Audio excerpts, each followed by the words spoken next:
Y hace muchos años yo leí parte de un libro que decía que teníamos que perdonar a Dios. Y sabes que anoche yo estaba meditando en algunas cosas que le voy a compartir ahora. Y cuando el Señor nos manda a perdonar, el último análisis del perdón es darte la oportunidad tú. A Dios no le estás haciendo ningún favor con perdonar. Cuando meditaba anoche, el Señor me da una reflexión un poco chistosa, ¿no? ¿Cuántos saben la tabla del 7? Los que fueron a la primaria.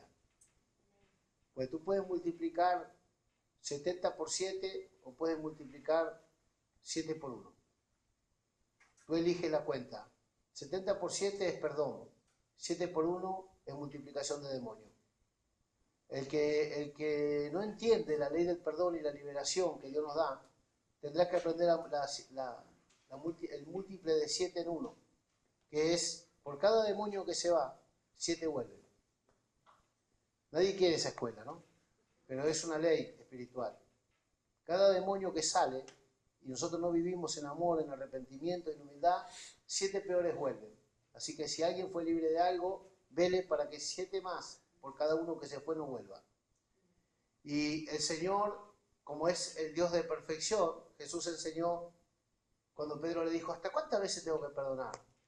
7 veces, porque 7 era el número perfecto.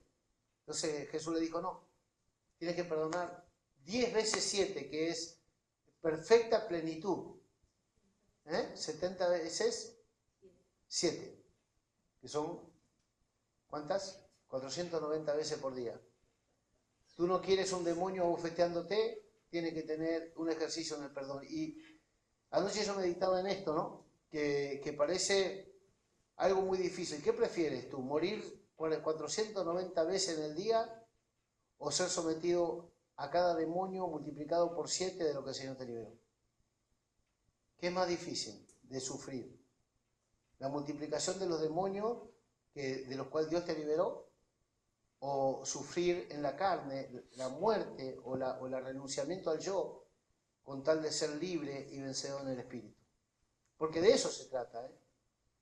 Y cuando hablamos del amor de Dios, la forma más práctica de expresión de ese amor es el perdón. Porque tú puedes decir, bueno, si Dios me ama, ¿por qué no me da esto que necesito? Si Dios me ama, ¿por qué no me sana? De hecho, ya nos sanó, ya nos dio todo en Cristo. Pero podríamos cuestionar a Dios, ¿no? De muchas cosas que nos pasan y que aparentemente no vemos la respuesta de la mano de Dios en las cosas que nos pasan. Pero la primera, digamos así, el primer beneficio de la expresión del amor de Dios para nosotros es el perdón. Porque todo comienza, todo se reactiva, todo resucita en el perdón.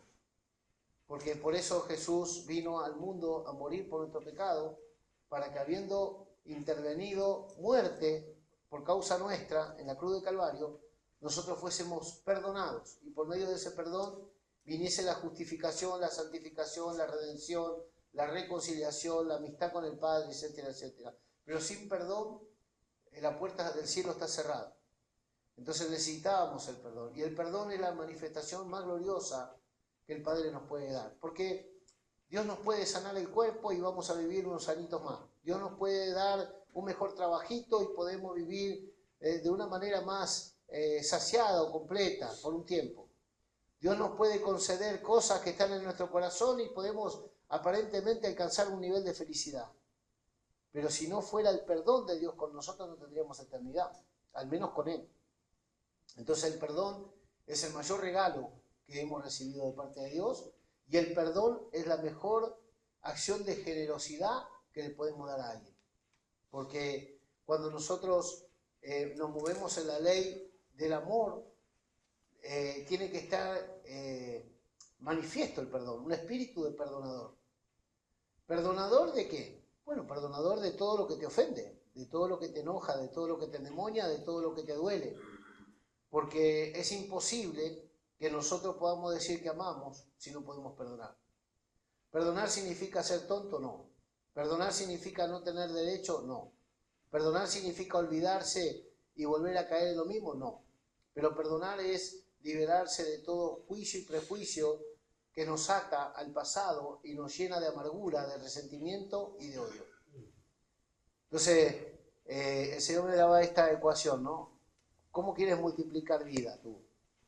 ¿70 veces 7 o 1 por 7 cada vez que fuiste libre de algo?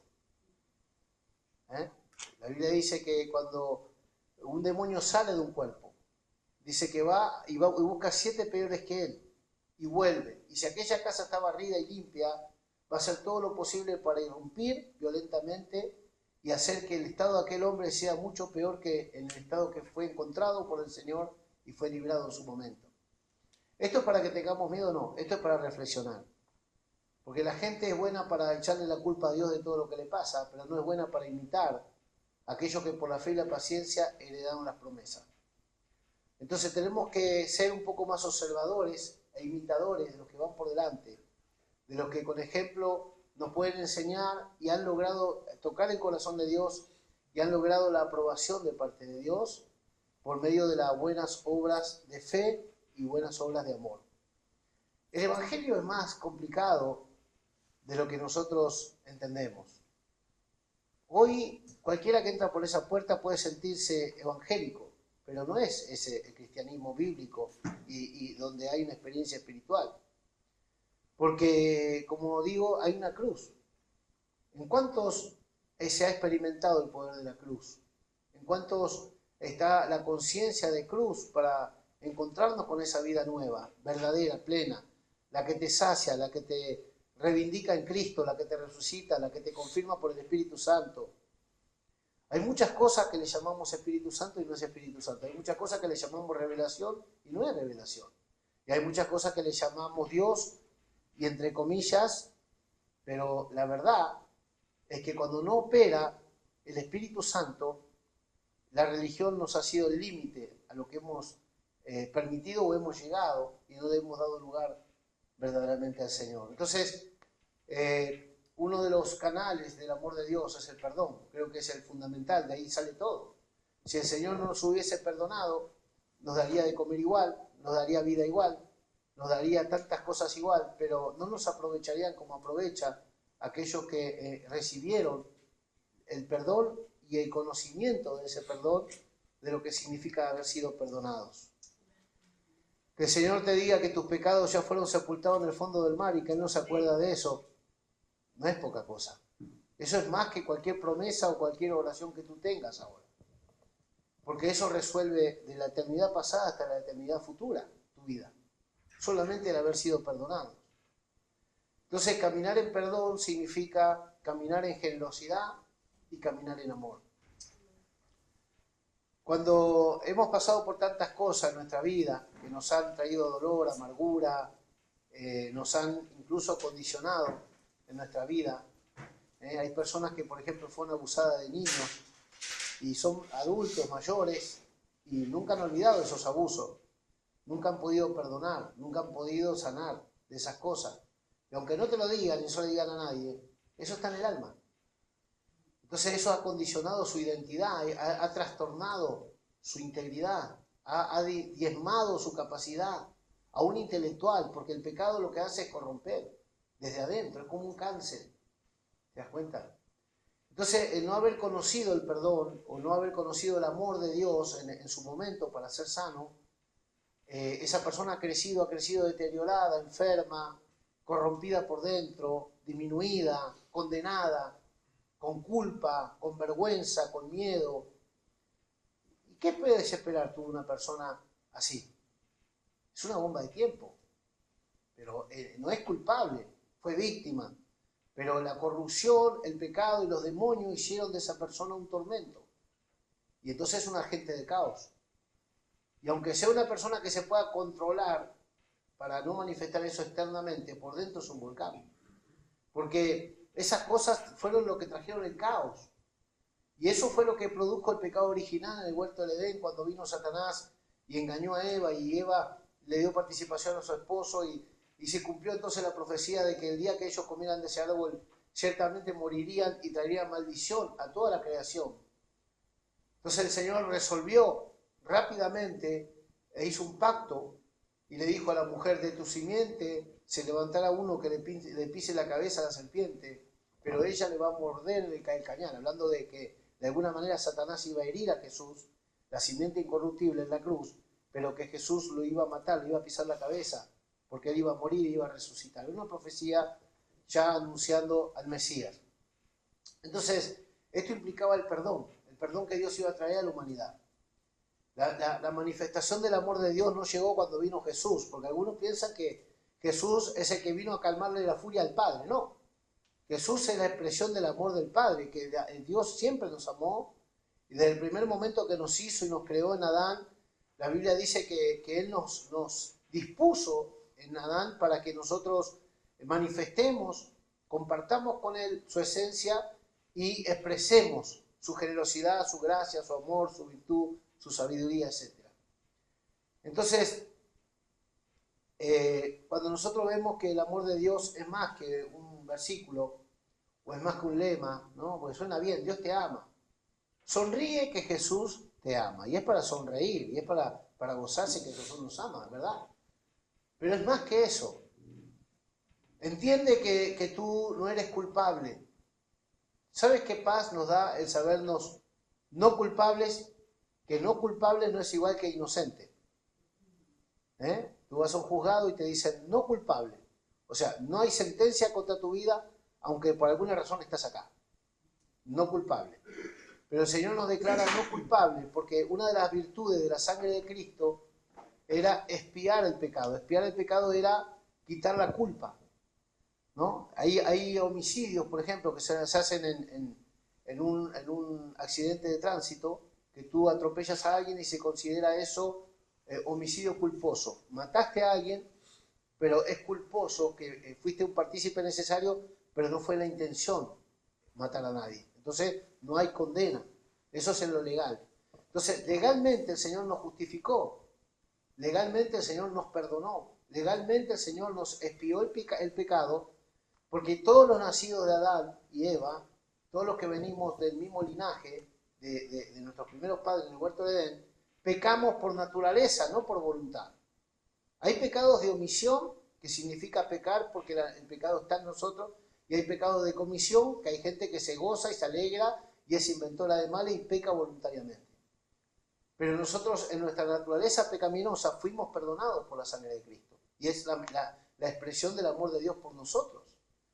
Entonces, así como por un hombre entró el pecado, entró la muerte, entró la consecuencia del pecado, el caos, la culpabilidad y la condenación eterna que merecía nuestro pecado, así también por la obediencia de uno, de Cristo, todos somos justificados. Y en Él todos somos perdonados. Y en Él todos somos reconciliados con Dios. Y en Él todos somos hechos ahora nuevas criaturas y tenemos vida eterna. Porque esta es la expresión del amor que se manifiesta por el perdón que Dios nos dio. Esto tenemos que conocerlo para que tú no te condenes y para que tú no aceptes de nadie condenación. Ahora, condenación es el análisis de una conducta que merece un severo castigo. Eso es condenación. Pero justificación tiene que ver con que Dios nos examina y nos juzga según Cristo y no según el merecimiento de nuestros actos. Ahora, para que nosotros recibamos ese amor expresado por el perdón, tiene que haber, primeramente, arrepentimiento y segundo, una confesión de renunciamiento a eso, que nos expresamos de que nosotros, aunque hemos fallado y estamos cometiendo acciones erróneas o que ofenden a Dios, nos pronunciamos sobre eso y decimos, Señor, aunque mi carne se va tras el pecado, mi alma te alaba y mi espíritu te anhela. Entonces tú te pronuncias, hablábamos el otro día de tener los tres aspectos de nuestra vida reconciliados, espíritu, alma y cuerpo irreprensible. Entonces hay una manera de que nuestra carne se desvía o nuestra alma se duele, se confunde, se corrompe, es tentada a echarle la culpa a Dios de tantas cosas que nos pasan. Entonces ahí es cuando nosotros tenemos que parar firme en el espíritu y decirle, como decía el salmista en el Salmo 42, en el Salmo 45, alma mía, solamente en Dios reposa. Alma mía, ¿por qué te turbas dentro de mí? Espera en Dios, porque aún he de alabarle. Esperanza mía y Dios mío. Mi Dios en quien confiaré. Eso es desde el espíritu al alma. Por eso si nosotros no nos llenamos en el Espíritu, si nosotros no tomamos palabra, no vivimos por la palabra, no vivimos en oración, es muy difícil que tú desde el Espíritu saques fuerza, saques esperanza, saques gozo, saques revelación. Porque si no estamos alimentando la vida del Espíritu, somos almáticos y vivimos solamente por lo que vemos, por lo que tocamos, por lo que pasa, por lo que me dijo, por lo que no me dijo, porque me miró, porque no me saludó, por lo que me hizo, porque ahora no sé qué voy a comer mañana, porque ahora me duele la cabeza. Bueno, si tú vives así, estás en la ropa, ¿no? Si estás en la ropa, si estás todavía en el ropero, no puedes gobernar nada, pero desde el Espíritu puedes gobernar, porque el Espíritu comanda, el Espíritu dirige, el Espíritu manda lo físico. Nosotros de sentados en los lugares celestiales juntamente con Cristo, reinamos ahora mismo.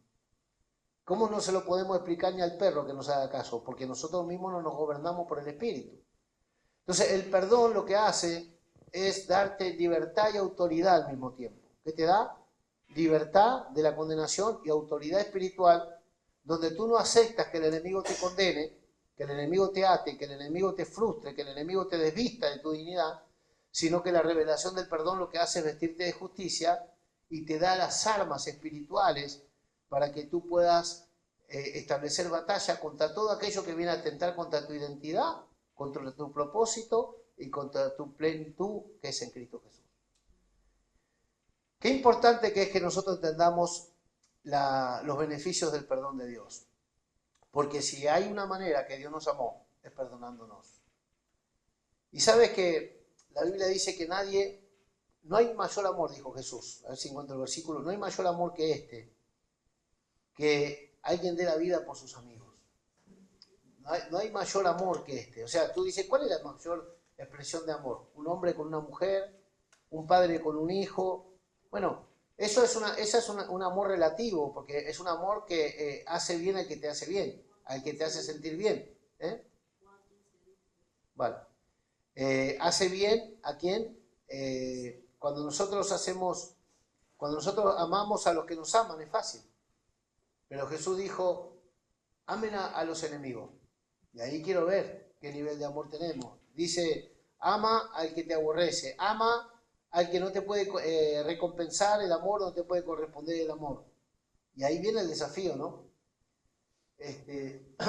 La religión no conoce el amor, como tampoco el pecado conoce el perdón hasta ser absorbido por la gracia de Dios. La religión no conoce el amor, el pecado no conoce el perdón hasta que no haya arrepentimiento.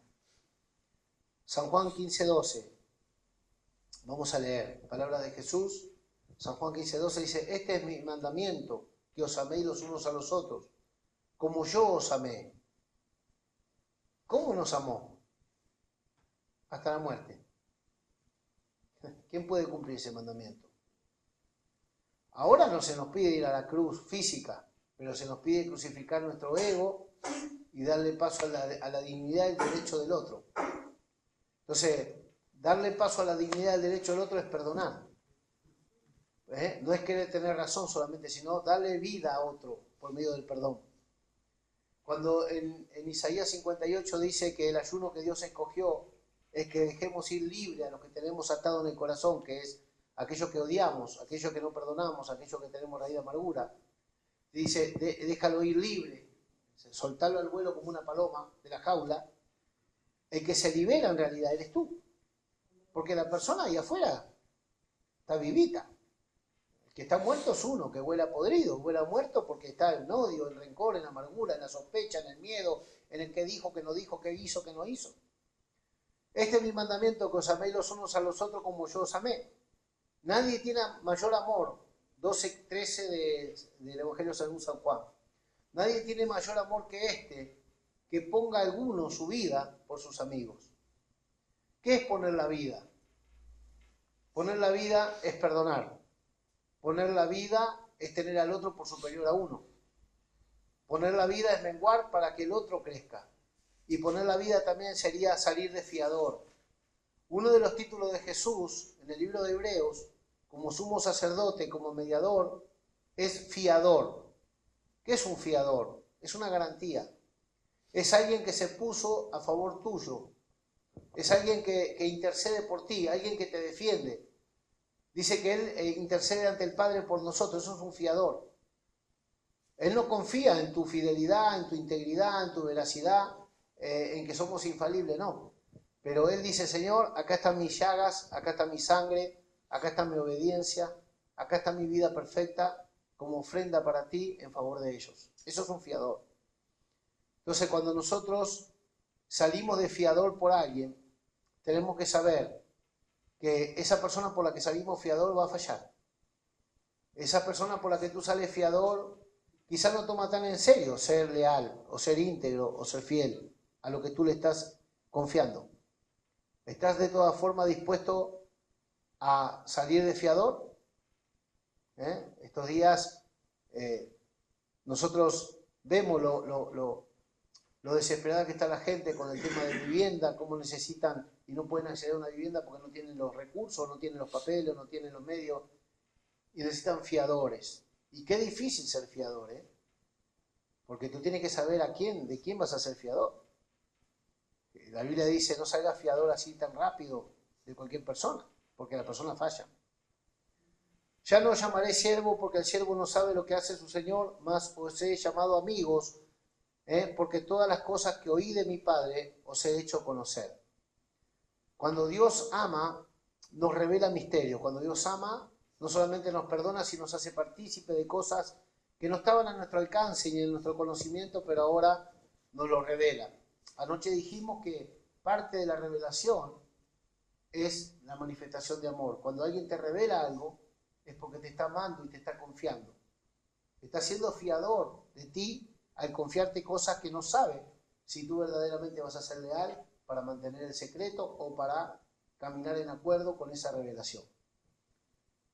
Verso 16 de San Juan 13. No me escogiste vosotros a mí, mas yo escogí a vosotros y os he puesto para que vayáis y llevéis fruto. ¿Fruto de qué?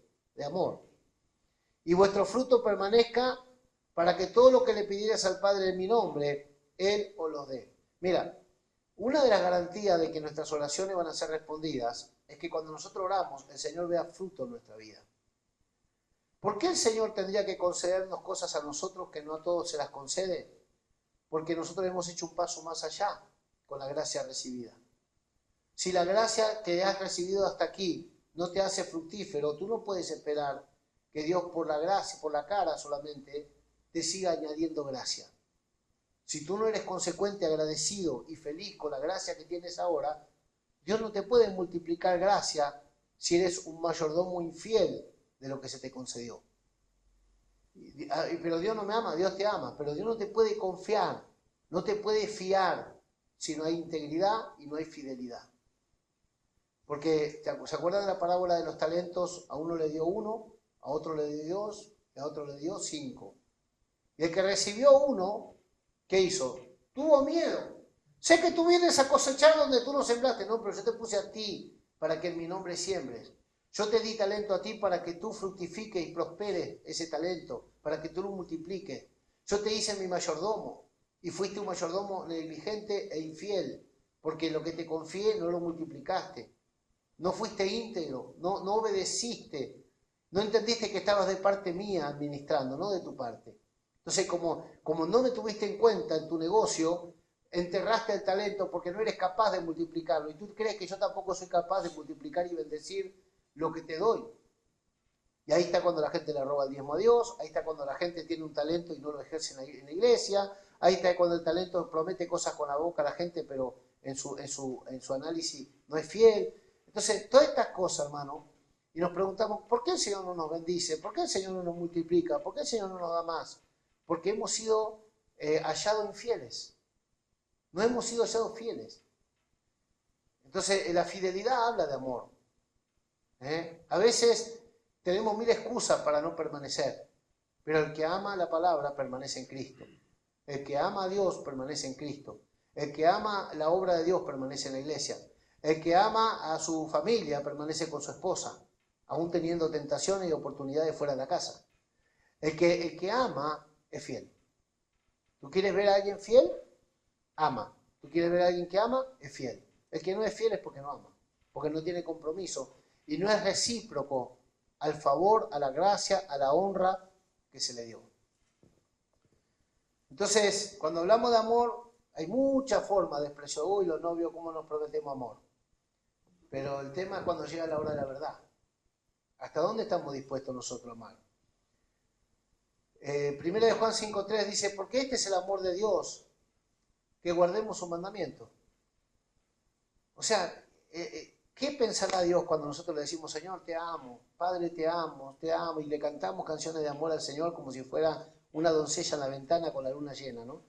Te amo, acá estoy para cantarte, acá estoy para enamorarte otra vez.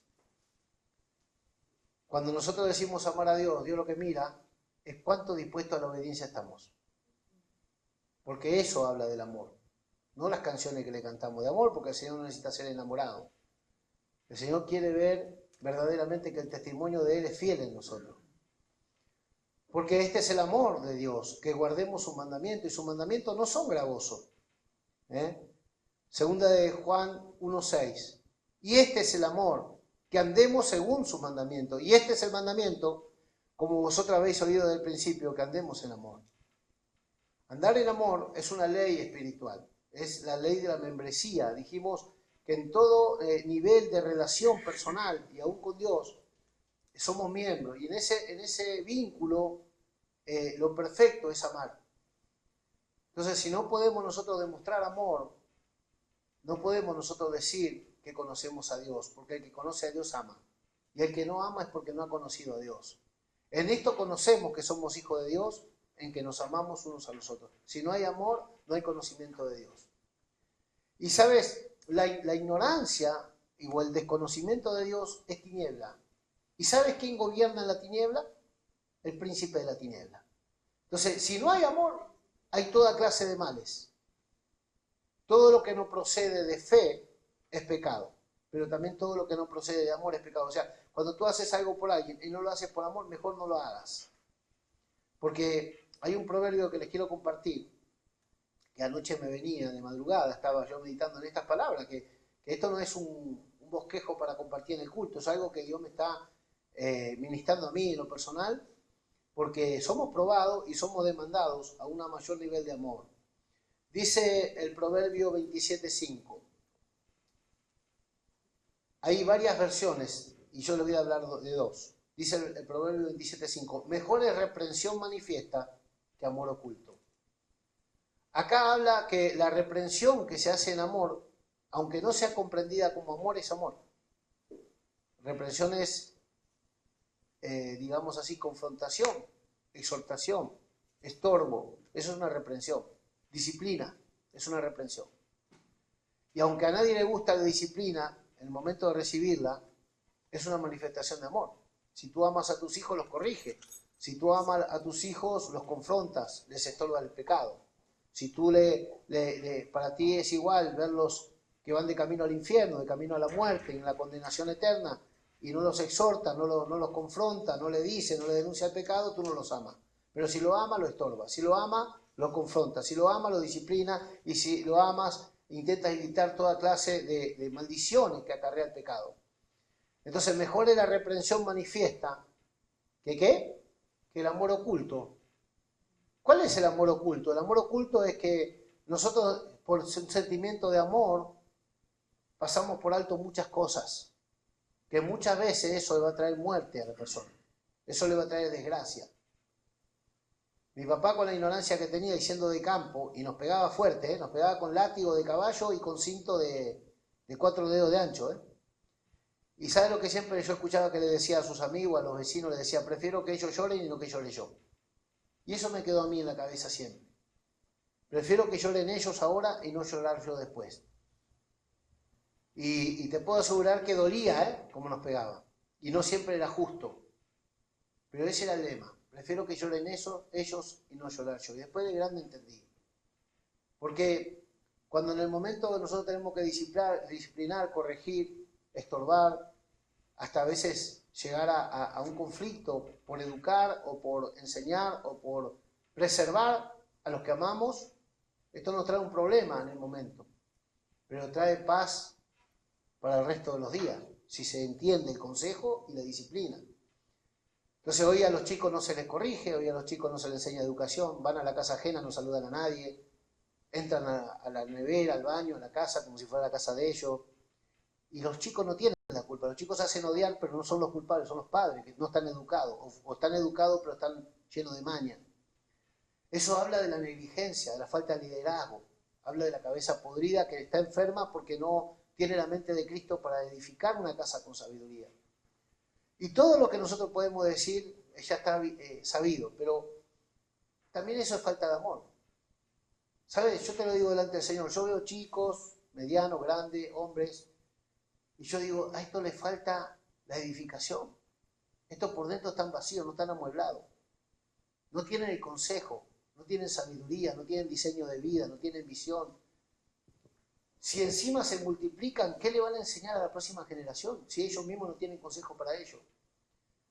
Y esto es triste. Esto lo explica Salomón en el Proverbio. Dice que el ver más allá es aflicción de espíritu. Porque tú empiezas a ver, empiezas a pensar, empiezas a discernir. Y no es que tú tienes problema con nadie, es que en la Biblia nosotros vemos un diseño, vemos una formación, una disciplina, un carácter, un fruto. Sin Dios, tú eres producto de una sociedad que te manosea. Ahora te agarra la escuela, ahora te suelta, ahora te agarra la moda, te suelta, ahora te pega una patada del barrio. Ahora, según la cultura donde te criaste, la música que escuchas, la comida que comas y la ropa que eliges.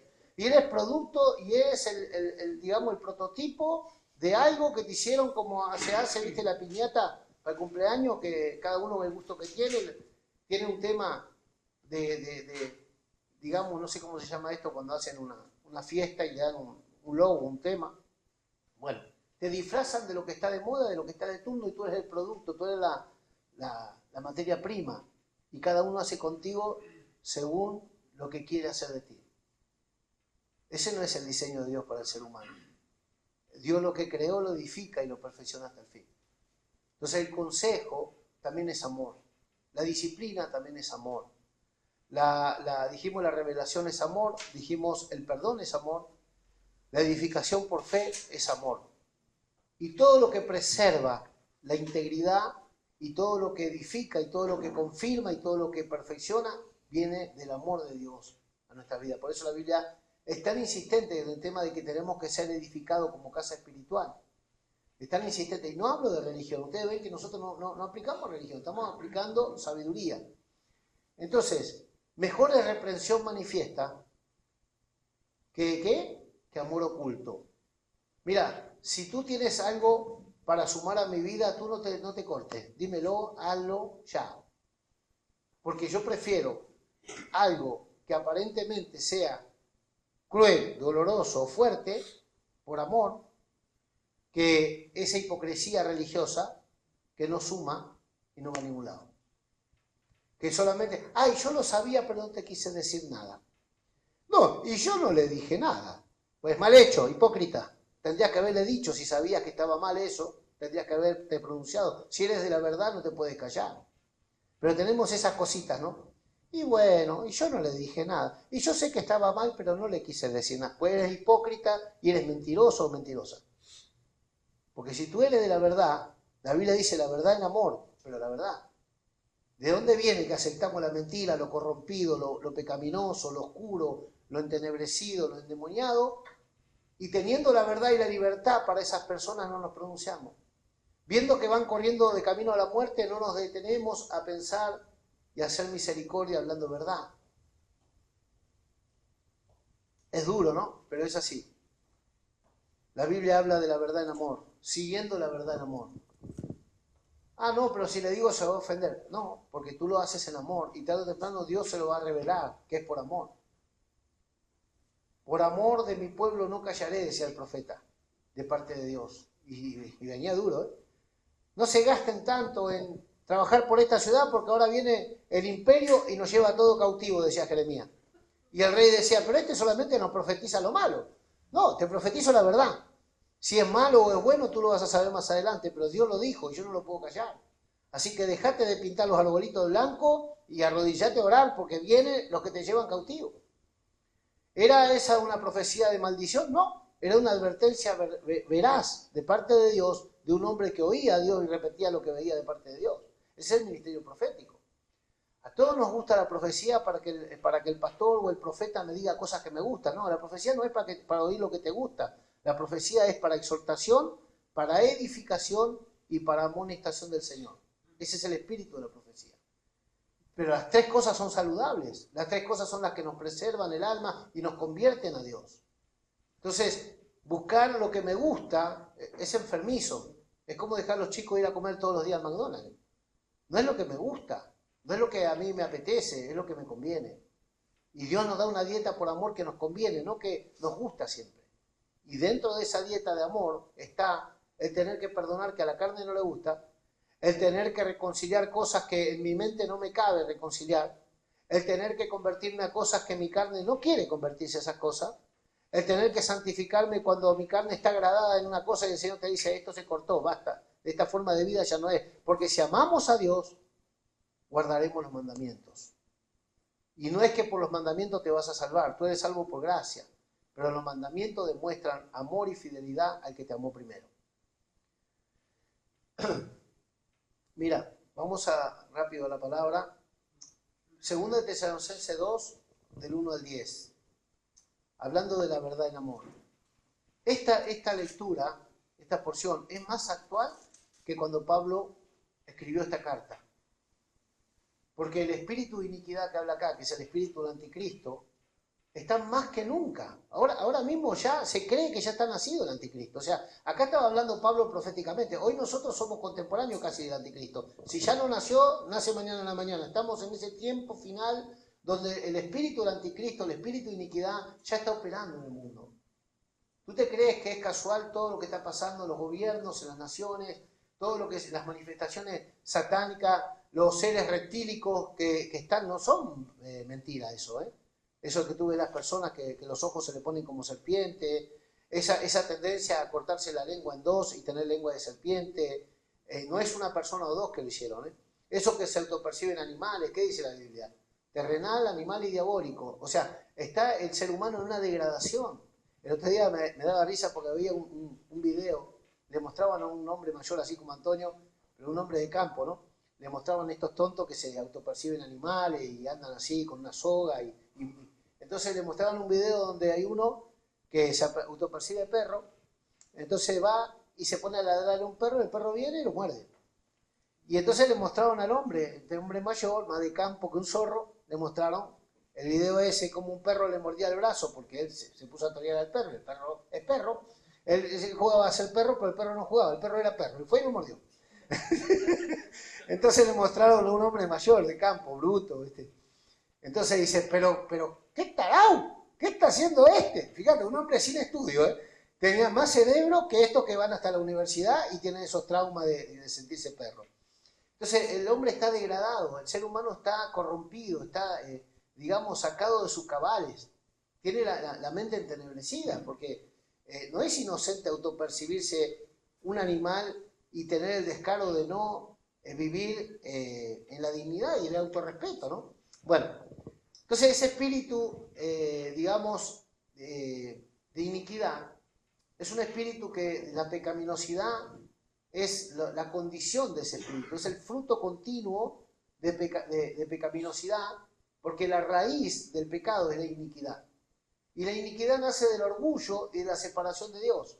Y todo lo que tú ves en la expresión humana, diabólicamente, viene de la raíz que se llama iniquidad, que comenzó allí en el cielo, cuando Satanás se le reveló a Dios, y él quiso ser semejante a Dios, y él entonces se rebeló, y no estuvo de acuerdo en llevar la alabanza a Dios, y él empezó a mirarse a sí mismo, y él se sentía digno de alabanza, de adoración y de admiración.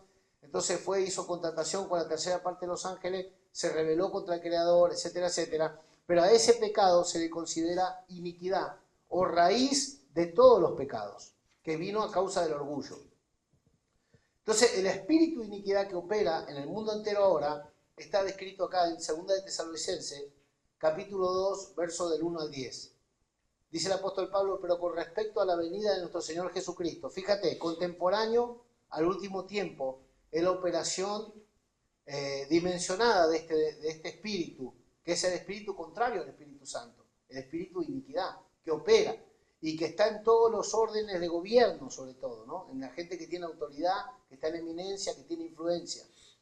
Pero con respecto a la venida de nuestro Señor Jesucristo y nuestra reunión con Él, habla del arrebatamiento de la iglesia, Os rogamos, hermanos, que no os dejéis mover fácilmente de vuestro modo de pensar, porque se había introducido una corriente de pensamiento y de doctrina que decía que Cristo ya había venido por la iglesia. Entonces Pablo sale a refutar acá y dice, no, que Jesús todavía no vino por la iglesia, porque no vendrá antes que pase esto, esto y esto. ¿Qué es lo que está pasando ahora? Mira, dice, ni os conturbéis ni por espíritu, ni por palabra, ni por carta, como si fuera nuestra, en el sentido de que el día del Señor está cerca. Nadie os engañe en ninguna manera, porque no vendrá el día del Señor, o sea, el advenimiento de Cristo, sin que antes venga la apostasía, se manifieste el hombre de pecado, que habla del anticristo, el hijo de perdición, que es el mismo diablo corrompiendo a la humanidad. Entonces, vamos a hablar de lo político un poquito. Lo político está todo encaminado para lo que dice la profecía, ¿no? Que van a llegar a una sola religión, porque cuando todo se unifique es más fácil gobernar. Entonces, ahora se van a poner de acuerdo. Entonces, ahora está el Islam por un lado, pero por otro lado se están renunciando al Islam los países islámicos, muchas multitudes se están rebelando. Entonces, ¿qué va a pasar? Por otro lado, se va a decir paz, se van a firmar acuerdos de paz entre naciones porque no queremos más guerra, porque también hay países que están pasando hambre, pobrecitos, entonces vamos a unificar todo, vamos a hacer una sola ley, vamos a hacer una sola moneda, vamos a hacer un solo gobierno. Y ese es el punto caramelo que va a tener Satanás para traer ese gobierno anticristo a una manifestación ya sin límite, o sea, descarada, abierta, pública, ¿no? Entonces, fíjate, siempre en los videos se muestra cuando los papas, que son de los representantes de autoridad o de influencia a nivel mundial, está entre los más grandes o de los más destacados, ¿a quién ellos besan? ¿A quién ellos se someten? ¿A quién ellos respetan más? Y ahí tú te das cuenta de los niveles de poder. El mismo Trump, ¿a quién acepta como autoridad sobre él? Quizás no a nivel país, a nivel jerarquía, digamos, de militar, etcétera, pero hay algo que mueve la agenda mundial, que no es ni la política, ni tampoco es la economía, no, hay una operación diabólica detrás de la escena. Entonces, estos personajes que son iconos mundiales, todos ellos se saben que están por debajo de ese rango. Entonces vos ves, ¿no? Cuando este amenaza a este, cuando el otro se quiere pelear con el otro, cuando el otro se mete en África, cuando el otro le allá manda un buque, pero todo eso es una pantomima, porque en realidad detrás de todo eso opera un espíritu. Y el que mueve los hilos no es ni Trump, ni Putin, ni el de Corea del Norte, no. Esos son títeres de Satanás. Eso están en la medida que Dios les permite operando, pero no pueden operar en la libertad que quisieran operar. ¿Por qué no manda una bomba atómica Putin? ¿Por qué no hace Trump lo que quiere en algunos países que no puede? ¿Por qué los de Irán, siendo tan perversos, no atacan lugares que traerían un conflicto mundial? Porque Dios no lo permite. Dios reina sobre todo reino y sobre todo gobierno de autoridad. No es el tiempo, pero se está dando la agenda. Entonces fíjate, el apóstol Pablo dice acá, nadie os engañe de ninguna manera, porque antes que todas estas cosas exploten y sucedan, ¿qué va a pasar? Viene la apostasía. ¿Qué es la apostasía? Que la gente que fue convertida al Señor, que estaba en la iglesia, que alababa a Dios, que era parte del cuerpo de Cristo, empezó a desertar de la fila del Señor y se empezó a ir al mundo. Empezó a pervertir la doctrina, se empezó a prostituir espiritualmente, empezaron a hacer mercadería de la gente, empezaron a contar chistes de verde en la iglesia, empezaron a contar cuentos chinos, y la gente se salió de la doctrina, de la sincera fidelidad a Cristo, porque fíjate una de las cosas, la característica de este tiempo en la iglesia, se trae a la gente media engañada en la iglesia, se le promete cosas sin precio, sin fe, sin obediencia, sin santidad, sin fidelidad a Dios. Vamos a la iglesia para que te toque la varita mágica, venga el milagro y después te vas contento a vivir tu vida loca allá afuera. Ese no es el evangelio. El evangelio es conversión del alma. El evangelio es santidad. El evangelio es una verdadera libertad. El evangelio es humillación para vida, para perdón, para gracia. Y perseverar en la doctrina de Cristo conlleva el vivir cristianamente. No es un culto, digamos así, que me saque de los problemas y me vuelvo a casa y sigo pecando. Entonces, mucha de la gente que va a apostatar de la fe son también personas que no tuvieron, digamos así, cimentadas en el amor de Dios. Mucha gente que va a desertar de la fila del Señor son gente que nunca se afirmó y nunca creció. Que llamándose cristianos nunca se convirtieron, o sí se convirtieron, pero nunca tuvieron a bien vivir la vida del Espíritu. Porque yo te puedo asegurar que una persona que está verdaderamente casada con el Señor, aunque vengan tribulaciones y vengan situaciones, nada los puede separar del amor de Dios que es en Cristo Jesús, Señor nuestro. O sea, nadie os engañe de ninguna manera porque no vendrá esta operación demoníaca como está profetizado, sino cuando comience la apostasía. Cuando el amor de muchos se ha enfriado, también, dice la palabra. Entonces, esas son las características.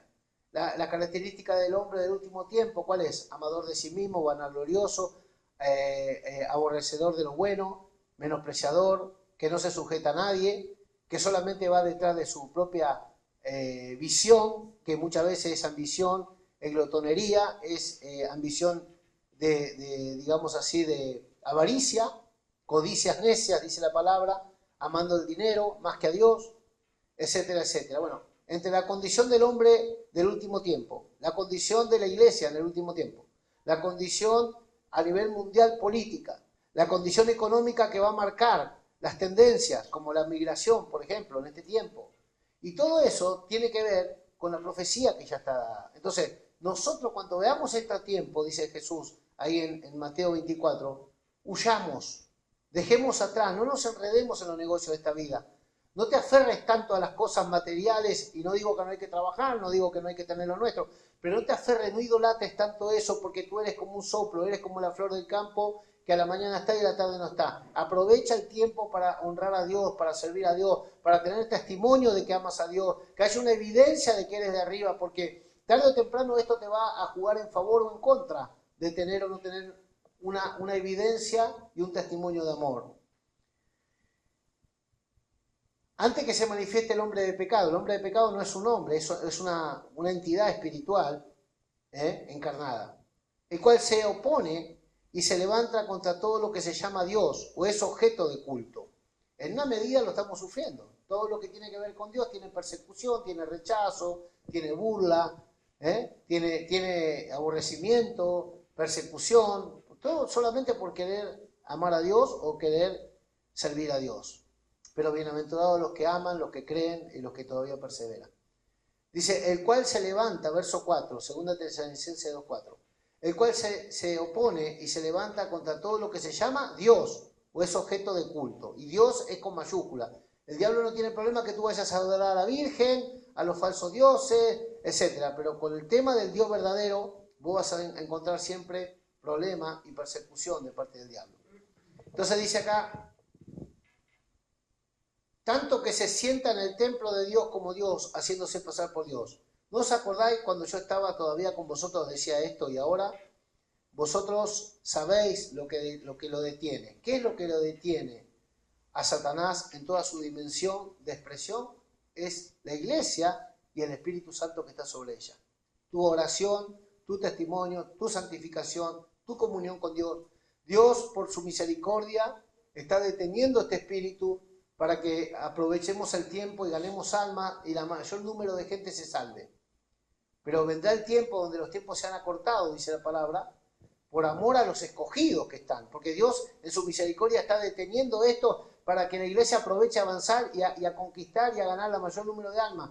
Pero por amor a los mismos escogidos, como el amor de muchos se enfriará, como muchos apostatarán, para preservarse a los ya redimidos, el Señor tendrá que cortar los tiempos, cerrar la puerta, como se cerró en el tiempo de Noé, que cuando empezaron las primeras gotas se cerró la puerta del arca y ya no hubo oportunidad. Por más que golpearan, por más que lloraran, por más que oraran, por más que clamaran, cuando se cerró la puerta no entró más nadie, solamente Noé y 7 familiares. Entonces dice, porque ya está en acción el misterio de la iniquidad. Ese misterio de la iniquidad es el espíritu que es contrario a Dios, que gobierna y opera en el mundo. Solo que hay quien al presente lo detiene, verso 7. Esa es la iglesia, guiada por el Espíritu Santo, que está deteniendo ese mover diabólico que si no fuera por la iglesia haría el estrago total contra el ser humano.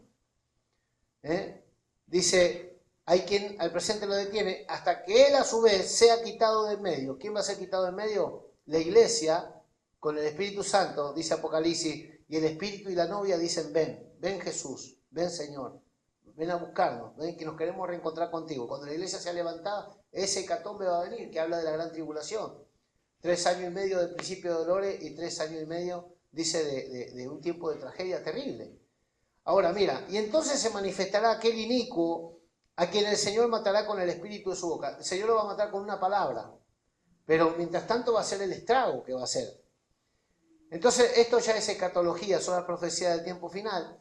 Pero, por ejemplo, las naciones que nosotros hoy vemos, que son oposición a todo lo que Dios quiere en el mundo, son las naciones que, ¿sabes con quién van a pelear? Con Jesús mismo, dice la Biblia. Corea del Norte, Irán, China, Rusia y muchas más que son del mismo estirpe. Por eso el comunismo estaba queriendo avanzar tanto para ganar mayor número de adeptos a nivel mundial, para unir una sola fuerza, y dice que van a pelear contra el Señor.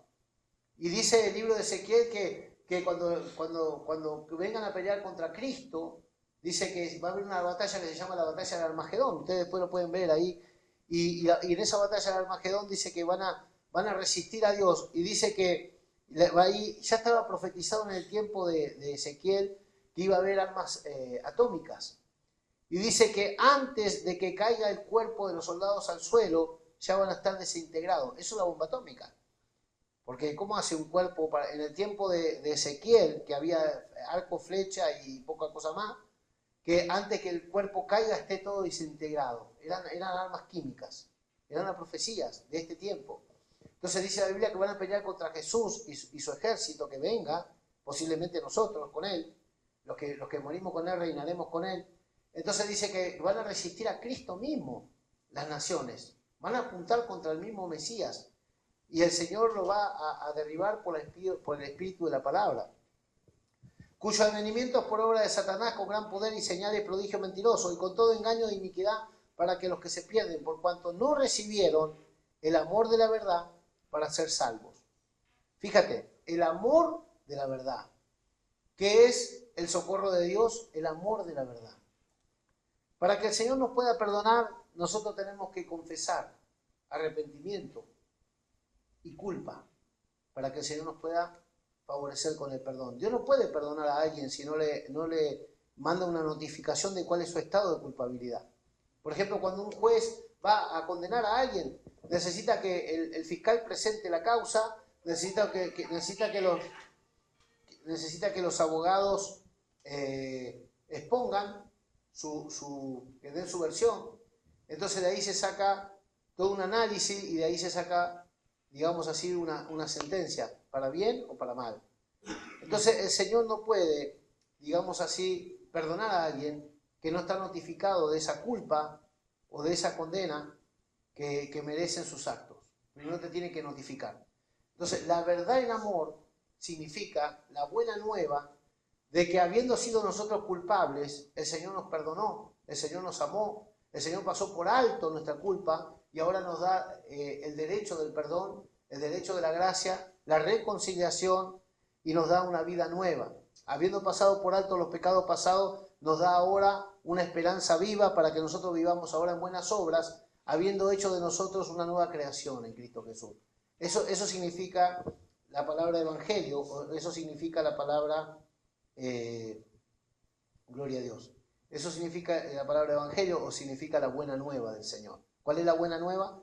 Que siendo nosotros culpables, fuimos perdonados. Que teniendo nosotros derecho de ser destruidos por el pecado que hemos recibido de nuestros padres y hemos obrado en ese pecado, el Señor pasa por alto nuestra culpa, nuestra iniquidad, nuestro error, y el Señor absorbió todo ese pecado en el cuerpo de Cristo, absorbió aún la muerte que nos correspondía como paga de nuestro pecado, y nos dio vida eterna, y nos dio el perdón total, y nos hizo amigos de Él, y nos ama, y nos considera hijos, y etcétera, etcétera. Entonces, ¿cómo yo puedo conocer el amor de Dios? No mirando las circunstancias que tengo ahora, porque yo y todos nosotros tenemos ahora necesidades urgentes, milagros necesitamos favores de Dios, necesitamos entender cosas que nos pasan, ver cómo poder salir. Pero mira, tú no mires lo circunstancial, tú mira lo eterno. Porque cuando tú pongas los ojos en lo eterno, lo circunstancial va a ser absorbido por lo eterno. Termino con esto, mira. Cuando el Señor le decía a Abraham, un viejito, yo de ti voy a sacar una genealogía de la cual haré un pueblo para mí, una nación con la cual voy a bendecir a todas las demás naciones, y de esa nación va a venir el Salvador del mundo. Tú imagínate, el viejo no podía con su mujer, y el Señor le estaba hablando de que él iba a ser abuelo, bisabuelo, tatarabuela de generaciones, que iba a ser un conejo, iba a tener hijos por todos lados, porque iban a llenar el mundo de gente. El hombre no podía con su fuerza. Y un día se lo creyó Sara y le dice, viejo, llegate a Agar, la sirvienta, porque se nos pasan los años y cada vez nos machucamos más. Y fue Abraham a ayudar a Dios y se acercó y se llegó a la sirvienta, Agar, a la sierva de Sara, y tuvo un hijo que fue Ismael, el padre de todos los islámicos, de todos los árabes. Pero andando el tiempo, Dios esperó que él se gaste como hombre y le dio la fuerza sobrenatural de engendrar en Sara a Isaac. Y de ahí viene el linaje hebreo, y de ahí viene el Mesías, y de ahí luego por la fe venimos todos nosotros. ¿Qué es lo que te quiero decir? Cada vez que Abraham escuchaba a Dios, tú puedes leer Génesis 12, Génesis 15, Génesis 17, cada vez que Dios le hablaba a Abraham, Romanos capítulo 4, Gálatas capítulo 3, cada vez que Dios le hablaba a Abraham de la genealogía, de los hijos multitudinarios, del linaje santo, de la nación que iba a ser bendición a todas las naciones de la tierra, etcétera, etcétera, Abraham se sabía que con su cuerpo no podía. Pero cuando Abraham dejó de mirarse él, cuando Abraham ya no estaba considerando su fuerza, sino que Abraham estaba considerando lo que Dios le decía, la miseria, la limitación física de Abraham quedó absorbida por la gloria de la promesa. Entonces, mira, yo te voy a decir esto y vamos a orar. Con lo que nosotros estemos pasando ahora, sea salud, sea economía, sea un tema familiar, sea un tema de, no sé, de lo que estemos pasando, tú mírate en el pacto y mira el propósito que Dios tiene contigo y con tus generaciones. No mires el problema que a ti te está ahora agobiando, porque si nosotros nos detenemos en el problema, muy posiblemente no veamos salida para el problema, porque estamos en las circunstancias, no estamos en el propósito eterno. Pero cuando nosotros miramos el propósito eterno, ¿cómo hace Dios para perdonar mi pecado si me mira a mí? ¿Cómo hace Dios para perdonarte a ti, mirándote a ti? No te está mirando a ti, está mirando lo que Cristo hizo en la cruz del Calvario. Tú solamente tienes que confesar y tienes que reconocer y tienes que humillarte, pero automáticamente te viene el beneficio del crédito que ya está a nombre tuyo en la cruz. ¿Cómo hace el Señor para renovarnos, para vivificarnos? Pues no te está mirando a ti, el Señor está mirando que Él envió al Espíritu Santo y cuando tú te conectas correctamente, todo funciona. Eso es como cuando se nos termina la batería de un teléfono y nosotros no estamos mirando que no sirve más el teléfono, ¿no? Nosotros sabemos que necesitamos urgente conectar. Entonces tú conectando funcionas, tú conectando tienes fuerza, tú conectando tienes salud, tú conectando tienes provisión, tú conectando tienes inteligencia espiritual, tú conectando tienes sabiduría, tú conectando te sientes amado, te sientes aceptado, aunque la gente te rechace, aunque te persiguen, aunque digan mal de ti, tú conectado con Dios eres más que suficiente, porque con Dios somos multitud, con Dios estamos plenos, estamos completos. Entonces, cuando hablamos que Dios nos amó, Dios no te está diciendo a ti que tú te midas por las circunstancias. Dios te está diciendo que te mire, que te toque los lomos y que diga, yo y mi casa serviremos a Dios. Mi generación es bendita en la tierra. Y tú comiences a profetizar y comiences a mirarte en el modelo, en el propósito, en la promesa, en lo que Dios proveyó para ti, no en la circunstancia de ahora. Entonces, cuando tú no eres fiel a Dios por las circunstancias, bueno, lo que pasa es que yo no diezmo porque no tengo plata. Lo que pasa es que hoy no me congrego porque hace frío. Lo que pasa es que yo no puedo servir al Señor todavía porque todavía no sé qué. No, porque a mí no, esto no me pasa. No, porque esto no lo siento. No, porque esto no me gusta. No, porque esto no lo entiendo. Porque a mí no me dijeron. Porque yo no sé. Mira, tú todavía estás en el enredo de tu pasado. Todavía no saliste del cascarón del pasado. Decía el apóstol Juan Ballisteri que un huevo frito no puede decir pío. ¿Sabes lo que es un huevo frito? Un huevo frito no puede piar como un pollo. Pío, pío, no hay más pío, pío para un huevo frito. Mientras el huevo está dentro de cáscara, hay oportunidad.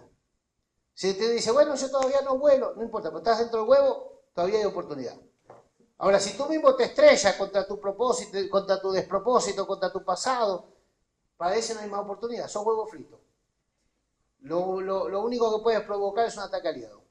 Pero si estás dentro de la cáscara, todavía estás preservado entero, todavía hay esperanza que puedas empollar. Entonces, ¿qué es lo que te quiero decir? El ser humano, hermano, y con esto termino, tiene que aprovechar el amor de Dios, no en el sentido de que buscamos solamente ahora el aliciente para el problemita que tengo ahora, porque Dios todo lo corrigió desde la raíz. El Señor perdonó el pecado, que era la maldición que traía muerte. El Señor te resucitó de la muerte, de la condenación, te sacó de la separación y te reconcilió. El Señor ya nos sanó. ¿Sabes que todos nos vamos a morir sanos? ¿Por qué nos vamos a morir sanos? Porque Jesús ya nos sanó. Y este cuerpo, pueda que yo por la inteligencia espiritual y por la fe me sane, o pueda que luche con algo hasta el último suspiro. Pero quiero decirte una cosa, que el Señor nos va a resucitar sano, no nos va a resucitar enfermo. Dice la Biblia que ahí en su presencia no hay lágrima, no hay dolor, no hay luto, no hay enfermedad, no hay deuda, no hay pobreza, no hay culpa, no hay temores, no hay miedos, no hay vergüenza, no hay traumas, no hay traumitas, no hay maldiciones generacionales, no hay atadura, no hay nada ahí. Ahí solamente reina la gloria y la paz. Y Él nos está dando ahora la primicia del Espíritu. Tú puedes echar mano del poder y de la gloria de Cristo ahora, orando, reconociendo ese poder y echando mano de la vida eterna por medio de la Escritura y en medio de la fe. Entonces, ¿cómo hago yo para vivir el poder del Espíritu? No es gritando, no es sacudiéndome, no es teniendo un escalofrío acá atrás, no. Tiene que ver con una inteligencia que me da el Espíritu para recibir por la fe aquellas cosas que se me concedieron. Entonces, termino con esto. Si tú verdaderamente le crees a Dios, cuando nos ponemos de pie y decimos, oremos, tú no te quedas haciendo telepatía. No. Tú coges la promesa de la plenitud de Cristo y empiezas a orar, empiezas a tomar autoridad, empiezas a reconciliarte con la palabra de la promesa y empiezas a encarnar esa vida del Espíritu en tu vida, porque tú eres el administrador de las cosas espirituales y eternas, porque el Señor te hizo competente del ministerio del nuevo pacto, que es el Espíritu, es la vida del Espíritu. Entonces somos administradores. Cuando nosotros oramos por alguien, no estamos orando con buena intención, estamos tomando de la plenitud de Cristo y estamos impartiendo en el nombre de Jesús.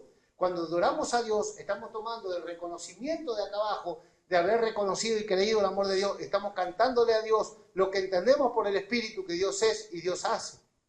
Cuando nosotros profetizamos, estamos tomando de la buena voluntad del Padre revelada en nuestra vida, declarándola para que tenga cumplimiento los que le creen.